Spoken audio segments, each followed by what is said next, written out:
Esse é um programa sobre vitórias, sobre como a vida pode nos surpreender. Uma história de sucesso, uma história de superação, de um esporte pouco conhecido no Brasil. Bastidores da Vitória está começando.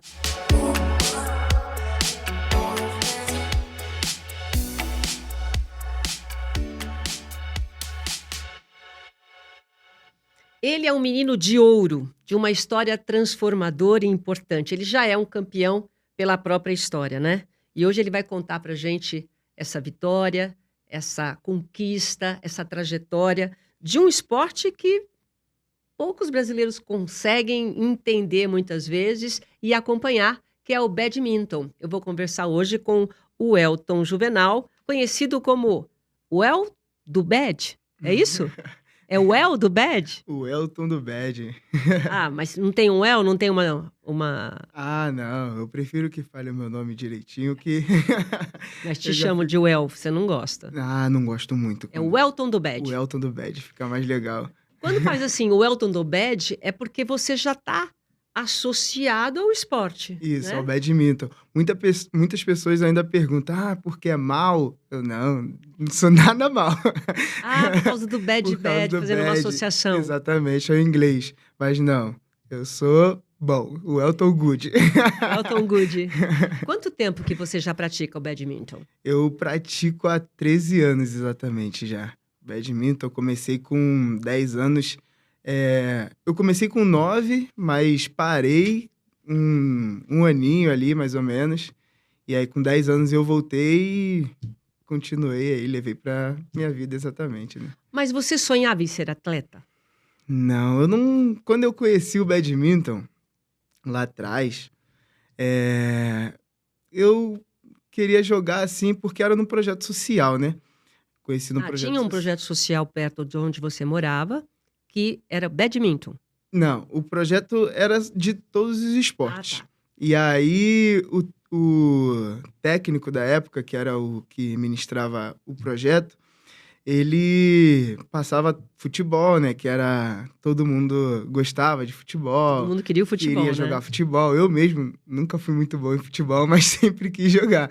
E aí, queria jogar futebol, badminton.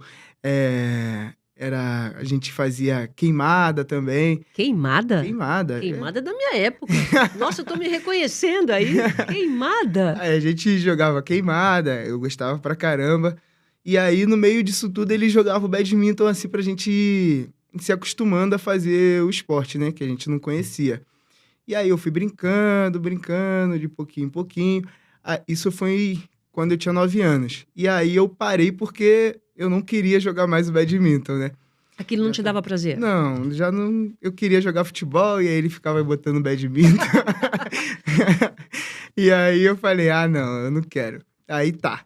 Com 10 anos eu voltei e o projeto era só de badminton. O que será? Você sabe por quê? Por que ficou só badminton? Não, porque o projeto era só badminton. O técnico, ele já tinha sido atleta de seleção, né? Na época dele. Então... Era o atleta dele. Oi? Ele era o atleta de badminton. Sim, sim. E aí a intenção era começar com vários esportes, mas pra finalizar Divulgar. com o badminton mesmo, entendeu? Ele queria divulgar o badminton no Brasil. Sim, sim. E aí conseguiu aí, né? Ficou bastante gente jogando badminton, ficou só um projeto de badminton e atraiu bastante gente depois. Mas em 2011, que foi isso, que eu já tinha 10 anos e aí eu quis levar, joguei o primeiro torneio e aí fiquei feliz pra caramba que consegui a primeira medalhinha. Mas aí você passou a gostar ou você viu no badminton uma oportunidade de mudar de vida? Então, é que era à tarde, né, o badminton. E aí eu saía da escola e eu não tinha o que fazer à tarde. Então, tinha o projeto de badminton e eu ia pra lá. E aí comecei a jogar, aí comecei a pegar gosto pelo badminton. Que você começou a ganhar, né? Então, comecei a... Peraí, essa parada aqui eu tô gostando porque eu tô ganhando alguma coisa. É que eu aprendi a jogar direitinho. De início, quando a gente vai errando, a gente vai ficando chateado, né? E aí, eu fui acertando direitinho. E aí, eu fui pegando a mãozinha. E aí, eu quis começar a jogar. E aí tinha uma galera que já jogava os torneios. E aí eu fui vendo que a galera tava indo, evoluindo. Eu falei, pô, quero jogar os torneios também. Porque você já tinha ganho uma medalha. Não, isso... Ainda não. Não, ainda não. Ah. Voltando, né? Aí eles já tinham... Essa galera que tava jogando desde quando eu tinha 9 anos, desde 2010, eles já tinham aprendido bastante coisa, né? Que eu parei. E aí eles foram pros primeiros torneios. E eu tinha ficado pra trás porque tinha parado. Tá. E aí, quando eu voltei, eles já estavam... Pô, já tinha melhorado bastante, né? Em um aninho ali, evoluído, exatamente. E aí, que eu vi que eles estavam começando a ganhar medalha, viajar, assim, pra... Meio que era torneio estadual, meio... Era pelo Rio mesmo, que eu sou do Rio, né?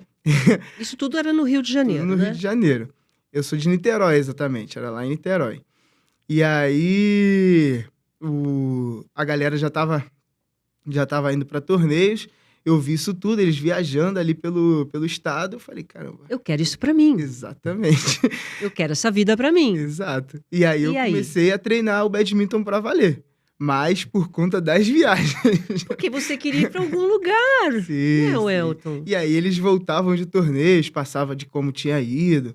Passava pra gente, conheci galera nova, lugar novo, ganhei medalha. Você viu o que é o incentivo, né? Ai, caramba, legal demais. Não, sabe, você se identifica, você fala, peraí, a minha turma, ela se esforçou mais do que eu, que fiquei para trás, e olha só onde eles estão viajando, estão conquistando medalha, estão conhecendo outras culturas, eu também quero isso para mim. Sim. Então você se identificou com o projeto. Sim. E aí como é que você fez para participar desses torneios, não era caro? Então, mas no início ali, que era pelo Rio, que era torneios regional, estadual, ainda era tranquilo, né? Que dava pra ir de ônibus, às vezes. Ou a gente alugava uma van, ia todo mundo junto, né? A equipe era grande, ficava baratinho pra todo mundo. Foi ficando pesado quando eu comecei a jogar torneios nacionais. Que aí foi em 2013, se eu não me engano. Foi isso. 2013, eu fui jogar o torneio... Joguei um na minha cidade mesmo. E aí depois eu fui pro Piauí jogar um torneio. Era muito longe. E quem que bancava isso? A minha família. Tudo a minha mãe, meu pai. E aí, até quando tava ali pelo Rio, tava ok. Quando começou a ir pro Piauí, precisava de ajuda. E aí, tipo, nos torneios nacionais, eu ia e não tinha resultado, né? Que era um nível um pouco mais alto. Bem mais alto, na verdade. E aí, eu não trazia medalha, como eu trazia de torneio estadual. Às vezes perdia na primeira rodada, ficava extremamente chateado, chorava. Tudo nessa época eu chorava. Chorava bastante. E aí eu perdia, chorava, e aí voltava a ser resultado. Aí minha mãe sempre me apoiando. Mas o meu pai, meu irmão, que ficava meio de lado, né? Que não conhecia muito o esporte, né? E mesmo que eu fazendo durante 3 anos já... 2 anos, né? Não era isso desconhecido, tudo. Né? Não é diferente do futebol. E todo pai quer que seu filho jogue o quê? Futebol, né? Futebol. Então eu vi... Então ele olhava meio de lado para aquilo. Sim. Mas aí como é que você fez para ter... A tua família tinha recursos? Como é que foi? Não. Aí, nessa época eu sempre fazia rifa, vendia rifa direto para conseguir custear os meus torneios. E em 2016, assim... que foi quando eu fui pro meu segundo sul-americano, eu comecei a vender pastéis, assim. Você que teve a ideia? Minha mãe. Só que aí eu participava da... Eu sou católico, né? E aí era coroinha na igreja lá. Que legal. E aí minha mãe teve a ideia de eu vender pastel na igreja. Aí, ela fazia o pastel? Ela fazia o pastel. E você vendia na igreja? E ela ia junto comigo também. Ficava na porta da igreja? Isso, ficava na porta da igreja vendendo. Aí conversamos com o padre, ele autorizou. E aí foi tudo certo. Começamos a vender ali no final de 2016. Vendia bem? Vendia bem. Porque o pessoal já me conhecia, né? E aí me conhecia, sabia que eu queria... que eu vendia por conta do esporte. Ai, que legal. E aí o pessoal começou a me ajudar bastante. Porque nesse final de 2016, eu fui jogar o meu segundo sul-americano no Peru. E aí, era longe demais. Caro, e era avião. Muito... Sim. E deu pra comprar passagem com pastel? Deu. E tipo, o meu treinador, ele sempre passava primeiro no cartão dele e depois a gente ia pagando ele, né, devagar. Não importa, mas você estava, de alguma forma, procurando um jeito de pagar aquilo. Sim, exatamente. Porque incentivo zero de ninguém. Foi não por tinha. tua conta. Exatamente. E aí eu continuava fazendo rifa, vendia os pastéis na igreja e tava dando certo.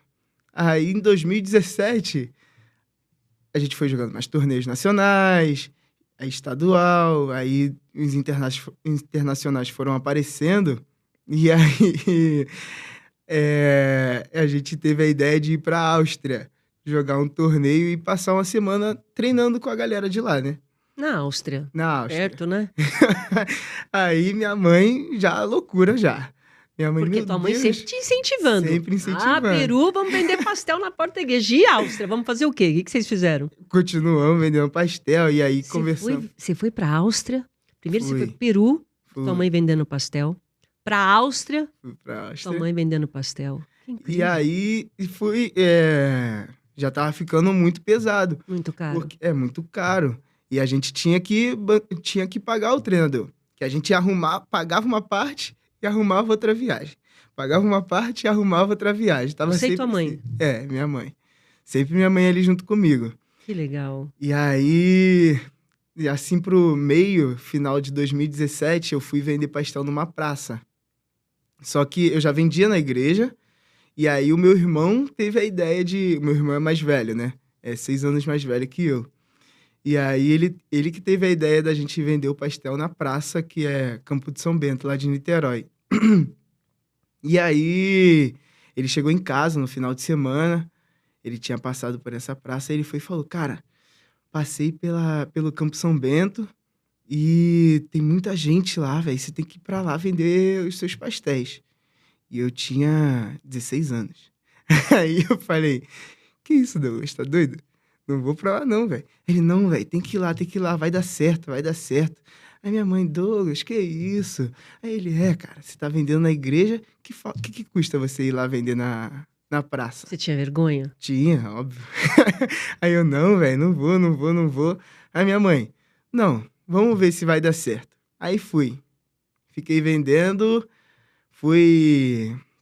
A primeira vez, né, e levava o pastel de bicicleta, meu irmão ia junto comigo, a gente ia os dois numa bicicleta só. Que doideira. E aí a gente chegava lá direitinho, eu com camisa do Brasil, aí eu colocava as medalhas no peito, segurava o pastel. Eu não acredito. Sim.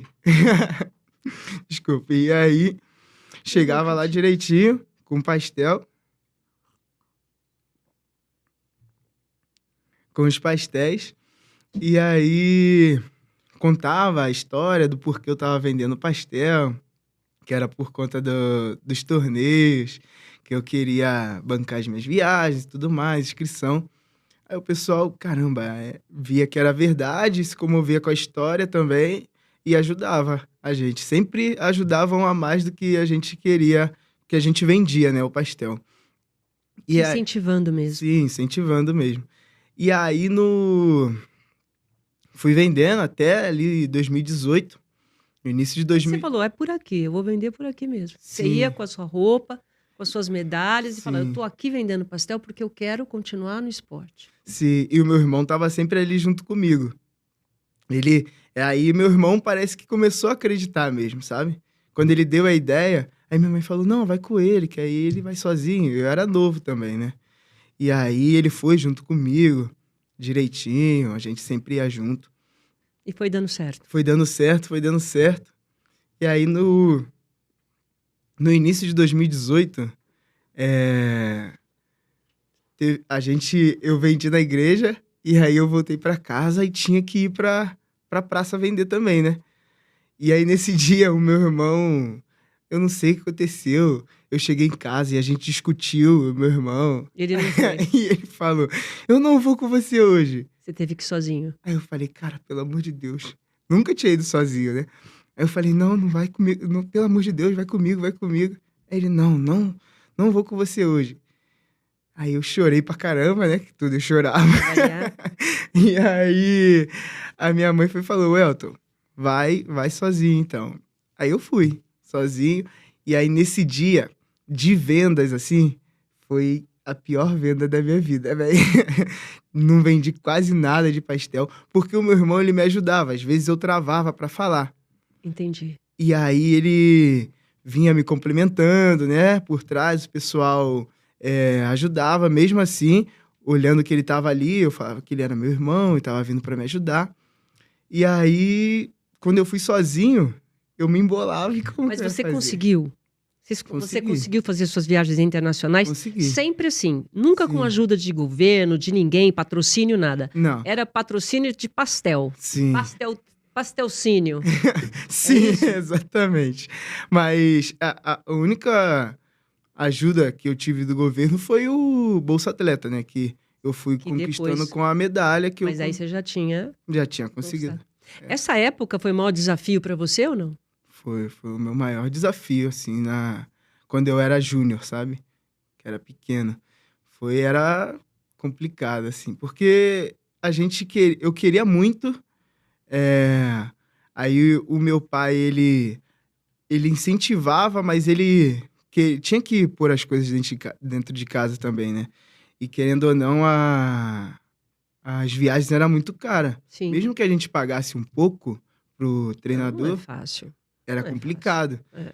E aí eu falava com ele, aí minha mãe sempre dava um jeito, falava com uma amiga. A gente tinha que sempre dar um jeito, sabe? E aí o jeito que a gente arrumou foi vendendo pastel. E hoje você tem muito orgulho disso, porque Sim. você vê, independentemente de você ter passado por esse momento, de ficar lá com as suas medalhas, você estava defendendo o teu sonho, né? Sim, exatamente. Era o teu sonho. É o meu sonho ainda, né? Então eu tô consegui passar por essa fase, deu tudo certo, graças a Deus.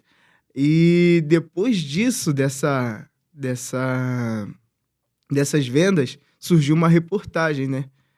Foram fazer reportagem o quê? Por causa de você ou por causa do menino que vendia pastel para poder... Por causa do menino que vendia pastel. Sim. Vê como a vida é? E nesse dia, que foi o pior dia de vendas, tinha um senhor lá que eu fui vender para a família dele. Ele falou, posso tirar uma foto? Eu falei, pode. Aí ele foi lá, tirou uma foto. E aí ele postou no Facebook na época. E aí quando eu cheguei em casa... Viralizou. Nossa, mas tinha muita curtida. Olha e aí só. eu nem sabia disso, né? Porque eu não tinha celular na época. E aí eu cheguei em casa e tava todo mundo compartilhando, comentando sobre isso. E aí viralizou e eu fiz uma reportagem. Por causa disso, você acabou fazendo uma reportagem, acabou mudando tua vida, essa Sim, reportagem? mudou a minha vida e aí eu consegui um patrocínio. Olha! Em 2018. Pode falar quem que era? Era da Rosa Branca. Que é era Rosa a Branca? farinha que eu usava pra fazer os pastéis. Pastel. E aí, na hora da reportagem, eu sem querer, mostrei a farinha, assim, que eu pegava pra fazer o pastel. Eu não acredito, parece E coisa aí- de filme. Nossa, sim, até arrepio. Deus. E aí, a Rosa Branca viu que era a farinha que eu usava deles. Eles começaram a me patrocinar, a pagar as viagens pra eu ir. E ainda me dava mais farinha pra eu fazer os pastéis. Que história incrível. E depois dali, realmente a minha vida mudou. Olha isso, o que que é? Em primeiro lugar, a força, né, e a determinação dessa mãe, desse teu irmão, Sim. que viam ali um futuro diferente para o Elton. Em segundo, eu acho que quando a gente faz aquilo que é certo para a nossa vida, parece que existe aí um universo que trabalha, né? Você vê a farinha... Conspirar a favor, né? Conspirando tudo para que as coisas acontecessem. Mas você estava fazendo, Sim. né? Porque esses milagres, eles exigem movimento. Você estava fazendo um movimento. Sim. Você estava lá vendendo seu pastel, teve alguém que chamou atenção, tirou a foto, aí viu a farinha, e as coisas foram acontecendo. Mas tudo a partir do seu movimento, né, Elton? Sim, exatamente. Foi acontecendo e a gente nem esperava, né? Eu nem esperava que eu iria ganhar um patrocínio. Quando apareceu, foi Que bom. maravilhoso. E a partir daí, você começou a ganhar títulos? Como foi? Vamos falar um pouquinho, antes de você falar dos títulos, para você explicar exatamente para a turma que está assistindo o que é o badminton.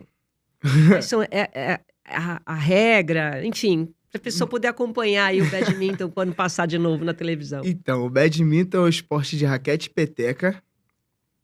jogado numa quadra de 13 de comprimento e 6 de largura, metros, né?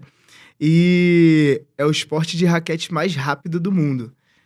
O badminton, uma cortada em jogos oficiais, que é o smash que a gente chama, pode passar de 500 km por hora. Nossa, que potência, hein? É rápido. No último teste que teve, parece mentira, mas é verdade. Chegou, acho que 563, assim. A velocidade, A velocidade da peteca.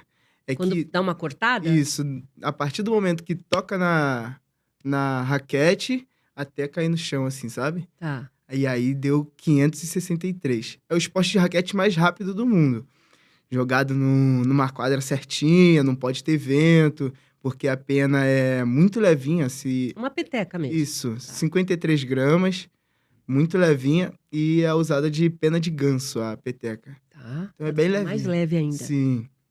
E é um esporte bem apaixonante, assim, para quem... Mas a regra? As regras, os saques sempre tem que ser cruzado, a peteca não pode bater no chão, né? Se bater no chão, igual o tênis, assim, já é ponto. Tá. Tem que ficar sempre mantendo ali no ar a peteca, sempre não pode cair no só chão. pode dar um toque também, então se bateu de lá, você espera voltar, toca de novo. E é isso exatamente. Tá. Mas exige uma coisa de rapidez, porque Sim. como é uma jogada rápida, exige de você reflexos e habilidades que você já tinha ou você teve que desenvolver? Então, eu tive que desenvolver. Eu sou muito levinho, né? Eu sempre gostei de samba. Então, eu sempre sambava. Ainda temos... Faz pastel e gosta de samba. Nossa, eu era sambista na época, quando eu era menor. Então, eu sempre sambava. E o samba, querendo ou não, é um pouco rápido. Então, essa parte da velocidade, eu acho que veio um pouco do samba também. Um pouco do samba e ali usar um pouco da velocidade pra quadra, sabe? Nossa, eu nunca consegui aprender a sambar. Uma vassoura dura, nunca consegui, porque tem que ter essa leveza, né? Isso daí, você era sambista mesmo? Daqueles que a gente... Sim. Eu desfilei Sim, aonde? Era uma escola de samba da Grupo de Acesso do Rio, né? Mas tipo sambista mirim? Aqueles que fica lá o close em você? Isso. É mesmo? Ai, que pena que não dá pra mostrar ele sambando. Olha só, e isso você acha que foi uma habilidade que você tinha que te ajudou na hora de... Teve uma pessoa que chegou pra mim ainda e falou que não era pra eu deixar de sambar, porque o samba me ajudava muito no badminton, na agilidade, assim. Que a gente faz uns treinos de agilidade no badminton, tocar o pé rápido no chão, e o samba tem disso, né? A gente toda hora tá tocando o pé rápido no chão, mudando pra fazer alguma gracinha, podemos dizer. Entendeu? E aí, eu acho que é uma das coisas que me ajudou pra velocidade, assim, no badminton. Quer dizer que você samba na cara do adversário, é isso? Que isso. Mas a parte de força, assim, eu fui tendo que desenvolver. Que parte de força? Porque tem que... no badminton, como é um esporte bem rápido, a gente precisa ser forte nas pernas. Tá. E aí, eu fui tendo que desenvolver um pouco mais de força nas pernas, um pouco da parte superior também. E isso foi com o tempo, porque eu era bem magrinho quando eu era menor. Então, teve que desenvolver um pouco o teu corpo, né? A parte... Qual que é o biotipo principal, melhor para um jogador de badminton? Então, varia um pouco porque tem a modalidade duplas, né? E simples, que é sozinho, individual. E aí tem dupla masculina, dupla feminina e dupla mista, né? E aí na parte de duplas, eles acabam correndo menos a quadra, porque né? tem uma ajuda ali. Tem um parceiro. Eu prefiro jogar sozinho, né? Tá. Então eu acabo correndo um pouco mais. Então eu tenho que ser um pouco mais magrinho, né? Pra conseguir correr a quadra toda. Mas um duplista não pode ser muito cheio também, né? Mas tem um não sei como dizer, mas um limite ali, né, corporal para você conseguir correr a quadra toda. Porque você vê, por exemplo, um piloto de carro. O piloto de carro tem o biotipo, você sabe como é que tem que ser. Sim. Né? Então, pro badminton, tem que ter uma agilidade, mas também não pode ser muito grande. Então, pode ser grande. Pode? De altura, tem uns meninos no Brasil que tem 2 metros. Nossa! Sim, muito grande. Então pode ser para qualquer pessoa? Pode, Só não pode ser, tá pesado. Isso, senão fica ruim pra se locomover na quadra. Mas... deslocar na quadra, né? Mais alto, eu acho que Não tem problema. ajuda para alguns movimentos, tipo a cortada, que ele consegue angular muito bem, e para ele pegar as bolas laterais, assim, né? Que fica mais fácil. Mas para eles no corpo já fica um pouco mais difícil, sabe? Como é que tá o badminton no Brasil?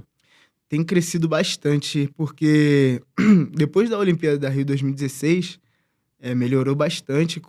Teve 2 atletas, né, da feminino e do masculino, que foi o Igor Coelho e a Lohane, na época, em 2016, que participaram pela primeira vez, então deu uma visibilidade maior pro badminton aí, né, a partir daí.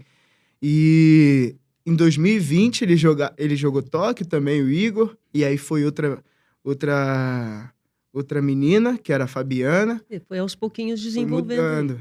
E agora teve, em 2024, a Juliana, que aí ela fez história, que teve a primeira vitória no badminton feminino, sabe? Em partidas olímpicas.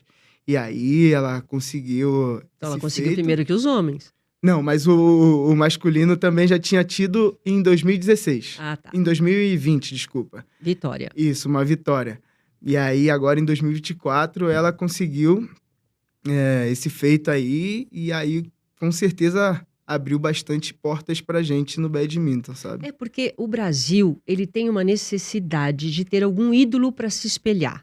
A gente viu, por exemplo, no skate, né? no surf. Existem modalidades que, na época do Guga, quando foi o tênis, nunca teve tanto tenista. A gente tem que ter um exemplo, alguém, um ídolo para seguir. E eu acho que o badminton pode crescer, sim, se a gente tiver exemplo, né? Exatamente. O Igor, ele é um grande exemplo, assim, pra mim, pra galera do badminton, que hoje ele já participou de 3 Olimpíadas e mora na Dinamarca, né? Ele treina lá fora. E aí vem pra cá quando tem torneios internacionais no Brasil, um Pan-Americano, pela América, e participa de torneios fora também, né? Então tá sempre... O Igor, será que você vai precisar da ajuda da sua mãe, do seu irmão, de todo mundo para poder ir treinar na Dinamarca? Como é que tá o nível de treinamento aqui no Brasil? Porque muitos atletas, eles foram muito bem agora nas Olimpíadas, mas continuam fora, continuam treinando fora, porque aqui não tem o mesmo nível e, principalmente, não é nem questão de nível, é questão de ter essa reciprocidade e estar sempre em contato com outros atletas do mundo inteiro. Sim. Né? É difícil você evoluir ficando só no Brasil? Tem a seleção brasileira, tem um nível forte no badminton, né? Eles estão crescendo bastante, assim, estão conquistando bastante resultados internacionais. Essa Juliana, ela teve a primeira vitória e só treinando aqui agora, né? Mas quando ela era nova, ela também treinou fora. Ela treinou durante bastante tempo na Espanha. Aí agora ela tá no Brasil treinando bastante tempo lá na seleção. Tem outros meninos lá dentro também que estão conquistando o seu espaço fora, mesmo treinando aqui dentro. Então, acho que de pouco em pouco a gente tá conseguindo nosso espaço, sabe? Mas esse intercâmbio é necessário. É necessário. É importante. Sim, é importantíssimo. Eu acho que ir para fora é essencial porque você conhece a cultura de outros países, mas e dentro do badminton também, né? Porque como eles jogam e cada treinador tem uma didática diferente, né? Você foi para a China? Fui. Aí com o patrocínio da farinha. Não, aí eu perdi o patrocínio quando entrou a pandemia. Em 2020 acabou. Eles estavam junto comigo ali, mas em 2020 a pandemia pegou os atletas realmente de surpresa. Sim. Todos nós, mas principalmente os atletas sofreram muito porque tinha aí uma preparação para o Japão, enfim. Sim. E aí como é que foi essa tua ida para a China? Para a China eu joguei os Jogos Universitários, né, os JUBs, classifiquei E eu fui para esse JUBES, eu não sabia nem que valia vaga para a China, né? E aí, o meu coordenador, ele falou que valia, mas eu achei que ele tava brincando. Que Quem é o coordenador? O Alexandre. E aí, ele falou que tinha essa vaga pra China, pro campeão. E eu falei, que isso, cara? Tá brincando. Que a gente sempre brinca, né? E aí eu falei, não é possível. Aí, levei na brincadeira. Aí, eu ganhava um jogo, ele falava, ó, vaga da China tá chegando perto. Aí eu fui, consegui chegar na semi, e cheguei na final e ganhei. Aí ele falou, aí sim, pô, vai pra China. Eu falei, cara, é sério? Ele falou, vamos fazer um vídeo aqui pra faculdade. Aí que eu fui levar a sério que eu ia pra China. Isso aí foi na Unip? Foi, na Unip. A Unip me ajudou bastante, assim, o Alexandre também já me abriu bastante portas depois que eu comecei a faculdade, joguei os torneios universitários, me ajudou bastante, assim. Eu acho bacana quando existe esse incentivo, né? Que a gente está acompanhando a história do Elton, desde lá de trás, a dificuldade que é um atleta no Brasil ter uma habilidade para algum esporte ou ser apresentado para esportes. E aí, quando chega na universidade, ele ter o apoio da universidade, uma bolsa para poder galgar, né, outras etapas. E ter um técnico, né, o Alexandre, que falava, olha, essa medalha vai te levar para a China. Quer dizer, tem uma meta aí, tem um objetivo que você vai colocando no sonho do atleta, sim, né? Sim, ele foi falando e aquilo foi aparecendo na minha mente toda hora, né? E aí, toda vez que eu ganhava um jogo, ele sempre ali esclarecendo isso, foi importante e aí eu consegui a vaga também. Foi uma das coisas que me ajudou ali. E aí, fui pra China para jogar o Mundial Universitário. Foi top, assim, acho que uma das melhores experiências que eu já tive, porque a dimensão do torneio é absurda. Falam que é a segunda Olimpíada, porque tem a Olimpíada mesmo e o Mundial Universitário, que é vários esportes juntos, né, acontecendo. E aí, na China foi absurdo, porque o ginásio lotado. E na China, o badminton é como se fosse futebol aqui, né? Imagina, então era um mundo para você, aquilo. Sim, era absurdo. Quando você chegou, você falou, peraí, onde eu tô? Que planeta é esse de badminton? E a gente já imaginava isso, né? Só que uma coisa que nunca aconteceu aqui era de a gente ver badminton na rua, sabe? O pessoal jogando na praça badminton. Na China é assim? Na China é assim. E era assim, eu vi isso e eu falei, caraca, que o negócio é top mesmo. É popular. Popular demais. O badminton é popular na China. Muito. Assim como no Brasil tem o futebol e um campinho em qualquer lugar, na China tem o badminton. Por isso que eles são os top. melhores. São top na China. Medalha de ouro badminton é China. Tem China. A Ásia é muito forte, né? A Ásia em si é muito forte. Mas na Europa tá crescendo bastante também. Mas a China é bem forte, assim. E aí, nesse Mundial, eu fui jogar...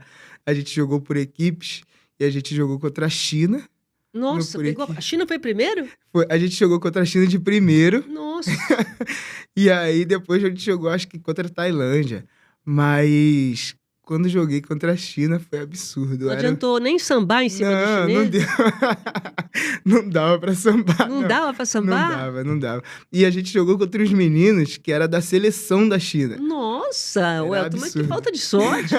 Que falta... Foi legal pra caramba de experiência, assim, sabe? Mas... No jogo foi difícil pra caramba também. Imagino vocês dando de cara com a China no primeiro... Nossa Senhora. Quer dizer... Primeiro confronto. Nossa. O Alexandre tava junto? Não tava, ele não conseguiu ir. O técnico falou, pô, o que é isso, né? Mas jogamos aí o primeiro confronto contra a China. Ginásio lotado. Ainda tinha pressão, quer dizer, você tava jogando contra a China, tinha a pressão do ginásio. Como é que foi isso pra você? Pessoalmente, como é que você fez para se equilibrar? Então, quando eu cheguei no ginásio, eu vi que tava muita gente ali, e aí já tinha uma galera da China jogando contra outros países, e aí eu falei, caraca, todo mundo torcendo contra, né? Pressão. Aí dá um friozinho na barriga. Muito?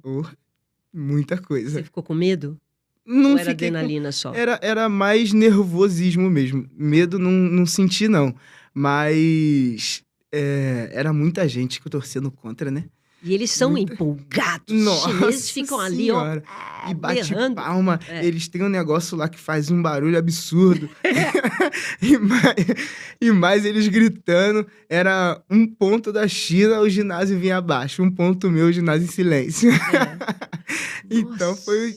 Você jogou individual? Individual. Nossa! E eu joguei bem ainda contra o chinês. O menino que eu joguei, eu tava sempre ali pau a pau o jogo. E, às vezes, quando eu fazia uns pontos, assim, os chineses até batiam palma. Ah, é? Quando era um ponto legal. Mas quando eu errava também, o ginásio vinha abaixo. Toda hora. Ah, quando você errava, todo mundo adorava e curtia. Batia palma, gritava. E essa pressão? Era absurdo. Como é que foi pra você? Foi difícil porque era... Qualquer errinho bobo, era todo mundo torcendo contra, e isso pegava muito. Pegava no sentido de equilíbrio? Sim, desestruturava você? Desestruturava, porque eu olhava e todo mundo batendo palma. E aí eu meio que dispersava quando eu olhava pra arquibancada, né? E aí eu tinha que sempre tentar me manter focado ali no jogo, mas era difícil demais. Isso é a parte, pelo que eu converso com atletas, essa é a parte mais difícil, você manter o foco com a pressão da torcida adversária. Sim. Depois, tudo bem, foi a primeira vez que você foi para a China, mas qual foi o aprendizado que você tirou disso? Você teve uma outra oportunidade para se testar, para testar essa pressão? Então, eu depois que voltei pro Brasil e fui jogar torneios por aqui, essa pressão de torcida de fora já não ajudava, já não era tanta pressão, sabe? Já tinha passado pela pior torcida. Nossa, era absurdo. Era muito cheio o ginásio. Eu costumo falar que imagina um Maracanã lotado contra você. Era muita gente, um barulho absurdo. E eu cheguei aqui, aí o pessoal torcendo contra mim, eu era meio que, sabe, tô surdo, não tô ouvindo o que a galera tá falando. Você aprendeu. Exatamente. Né? Mas lá... Por isso que é importante, o Elton, que eu acho que por isso que é importante esse intercâmbio. Você sair, você vai para a China, você vai participar de outras competições para sentir essa pressão. Porque aí você chega, por exemplo, quando você for para a Olimpíada, não esqueça da gente, quando você for num ginásio olímpico, você já passou por uma experiência. Então, essa experiência é muito importante, né? Sim, com certeza. Eu tenho certeza que essa experiência que eu tive na China vai ficar aí pra minha vida toda. E até hoje, assim, tudo que eu colhi de frutos lá, assim, sabe? Tá me ajudando nos torneios agora, sabe? Porque essa pressão, eu acho que eu só vou sentir de novo em um torneio maior, talvez, ou num ginásio mais lotado, alguma coisa do tipo. Porque lá foi difícil. E sendo um jogo rápido, tudo bem, a gente nem vai comparar com esse jogo, com essa partida com o chinês, que realmente aí o nível de habilidade é muito maior, né? Até porque eles praticam na rua. Mas você sente o quê? Uma evolução no sentido de praticar, de estratégia. Você hoje, como é um jogo rápido, você não pode pensar muito. Como é que você, vendo o adversário, esse vai ser meu adversário, como é que você planeja essa tua estratégia? Dá para planejar ou a coisa vai acontecendo? Então, por aqui que a gente já conhece alguns adversários, digo no Brasil, em torneios internacionais pela América aqui, alguns adversários a gente já conhece, então a gente já sabe o que pode fazer. Já chega mais tranquilo. Já chega mais tranquilo. Lá, como eu não conhecia ninguém, a gente deixa acontecer ali nos primeiros pontos, vai vendo a maior dificuldade do adversário e dentro daquelas dificuldades a gente monta uma estratégia, sabe? Mas lá a gente não tinha técnico, né? Então a gente tinha que perceber isso tudo sozinho. Pior ainda, né? Já é bem pior, na verdade. Com essa pressão que eu tava sentindo ainda, piora demais. Onde você quer chegar? Como é que você tá se preparando aí? Eu quero chegar na Olimpíada, né? O meu maior objetivo. Tá. Tentar uma seleção. Tentar uma seleção brasileira e, a partir da seleção, tentar uma Olimpíada. alguns técnicos, né? Eu fiz uma entrevista, não sei que time você torce, mas eu fiz uma entrevista com o Muricy Ramalho, e aí ele responde o seguinte: por que que cheguei a um ponto que eu fui o maior técnico do Brasil se tem tantos técnicos bons? Porque eu sempre tive que dar a mais. Então, se a pessoa dava 100%, eu dava 120%. Eu sempre, as pessoas acordavam às 8 da manhã, eu acordava às 7. E a maioria dos atletas vencedores, todos eles dão algo a mais. O que o Elton quer dar de algo a mais para chegar numa seleção e ser olímpico? Então, eu tô fazendo o meu melhor possível todos os dias, sabe? Treinando, tudo que dá para fazer, dormindo bem, comendo bem, treinando bem, dando sempre o máximo na quadra, na parte física. Então, eu acho que tudo é um processo também, né? E eu tô conseguindo, dentro do que eu tenho, conseguir fazer o que eu posso fazer de melhor, na verdade. Como é que é a sua rotina de treinos? Você se preocupa com a alimentação? Como que é? Sim, todos os dias, de segunda a sexta. Sábado a gente não treina, domingo também não, descansa. E muito tempo de treino?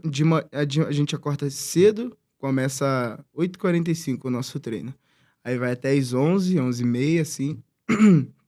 E a gente almoça, essa é a rotina no clube. Almoça. Você tá falando do Pinheiros. Sim. Tá? Ele também é um atleta do Clube Pinheiros, que é um grande incentivador dos atletas do Brasil. E aí, dentro lá do clube, a gente almoça e depois descansa um pouco e vai pra parte física. E tudo focado, né? Tudo bem focado. E aí é 1 hora de parte física e às vezes a gente treina à noite. 1 vez na semana, 2 vezes na semana. A gente vai à noite pra ajudar as crianças e pra gente treinar também. Mas tem alguma coisa que você faça mais que os outros? Um treino fora. Um treino fora. Às vezes eu vou na academia, fora do clube, pra fazer, tipo, agora perto de torneio, que a gente tá se preparando pro Sul-Americano agora, né? Semana que vem. E aí eu tô indo na academia no sábado, inclusive, pra fazer um treino a mais, pra eu chegar melhor preparado no Sul-Americano. Eu acho que o atleta, ele sacrifica muito a vida pessoal dele. Você sacrifica a sua vida pessoal? Nossa. Tem coisas que você gostaria de fazer que você deixa de fazer por causa do esporte? O meu maior sacrifício é ficar longe da minha família. Eu amo a minha família, eu gosto muito de estar... A família continua no Rio? Sim, eu agora que moro aqui, já faz 6 anos que eu tô longe da minha família. 6 anos? 6 anos. E aí, esse é o meu maior sacrifício, que eu gosto muito de estar perto. Toda vez que eu tô lá é sempre bom demais. Tá com a minha mãe, né? Meu pai, meu irmão, todo mundo junto ali. É sempre muito bom. E fora outras coisas, né? Que eu gosto de sair, eu quase não saio mais. Sambar? Tem dado pra sambar? Não tenho mais ido no samba. Mas é um erro, hein? Porque esse é o teu diferencial. Escuta o que eu tô te falando, que 1 vez por semana tem que ter samba. Tem que ter um sambinha, né? Claro! Olha que eu vou voltar. Mas é verdade, pode ser o grande diferencial teu em tudo. Sim. Você praticar essa leveza aí do samba. Então, eu gosto muito, mas agora que eu tô em período de bastante competição, assim, aí eu não prefiro ficar em casa descansando. Meu final de semana tá sendo só pra descansar mesmo, porque a semana tá sendo muito puxada, sabe? De treinamento. Então, pra aguentar a semana, eu preciso descansar. Aí eu não tô nem conseguindo ir no samba. E aí eu não vou no samba, e eu fico... É esporte direto, né? É direto, focado no badminton. Você acredita que, de alguma forma, você pode contribuir para o desenvolvimento do badminton no Brasil? Isso passa pela sua cabeça? Ou você tá sim, o que passa... jogando porque você quer? Não. Eu quero, sim, divulgar mais o esporte, mas isso quando eu aposentar, sabe? Porque eu quero ser atleta aí até, se Deus quiser, eu conseguir passar por todas as minhas metas. E depois eu quero começar um projeto também, como eu comecei. Eu queria dar oportunidade para outras pessoas como eu começarem e, se Deus quiser, despontarem também pelo Brasil. Sem precisar vender pastel. sem precisar vender pastel, por favor. Não é? Não que seja uma coisa ruim. Não é ruim. E me ajudou assim, muito. Eu não sei se às vezes quando a gente tenta facilitar o caminho dos outros, a gente está ajudando. Mas a tendência é essa, né? A gente faz isso com o filho. Sim. A gente quer facilitar. Olha, eu passei essas dificuldades, mas eu não quero que você passe. Mas eu acho que você tem uma missão, eu sinto que você tem uma missão muito grande aí. Não sei se talvez o badminton seja um instrumento na sua vida para você, de alguma forma, compartilhar essa experiência para as pessoas. Para a gente finalizar, o que você aprendeu, o que o badminton e o esporte trouxe para você como aprendizado? Com o badminton me ajudou muita coisa, principalmente a ter responsabilidade, assim. Porque uma coisa que eu sou muito falho é em pontualidade, sabe? E aí, o badminton me ajuda nisso. Me ajudou a... Eu entrei na faculdade por conta do badminton, né? Então, foi uma das coisas que me ajudou também ao longo desse tempo. E aí, eu tenho que estudar direitinho, senão não consigo ter uma boa nota. Então, durante todo esse tempo, e aí eu aprendi uma língua nova com o badminton, porque eu tive que ir viajando. E eu acho que tudo isso foi por conta só do badminton. Eu não sei se não tivesse badminton na minha vida, talvez eu não falasse uma língua nova, não estivesse numa faculdade, não tinha conhecido outro país, sabe? Não tinha conhecido pessoas diferentes, não podia estar, talvez não estivesse aqui. Então, acho que o badminton abriu bastante portas e me ajudou com tudo isso aí agora. Com certeza. Tudo isso foi conquistado, você está aqui sendo entrevistado, tudo isso foi pelo esporte. Sim. Então, eu não sei se você pensa assim, mas eu, com tantos anos mexendo com esporte, sendo jornalista esportivo, eu sempre ouvi que o Brasil é um país do futuro, que um dia o Brasil vai ser o país olímpico. Quando você senta aqui na minha frente e conta suas dificuldades para chegar apenas a praticar esporte, você não está querendo nada demais. É praticar esporte. Eu imagino quantos talentos nós temos no Brasil inteiro, que é enorme, escondido. Tanto talento, tantos jovens que poderiam estar praticando badminton. Eu acho que o que falta no Brasil é oportunidade. Você não acha? Sim, eu acho. Com certeza. Eu digo oportunidades desses projetos também, sabe? Porque tem muito pouco projeto hoje em dia. Na verdade, bastante tempo já, né? Que tem pouco projeto. E como eu vim de projeto social, acho que isso é o principal para você descobrir talentos, sabe?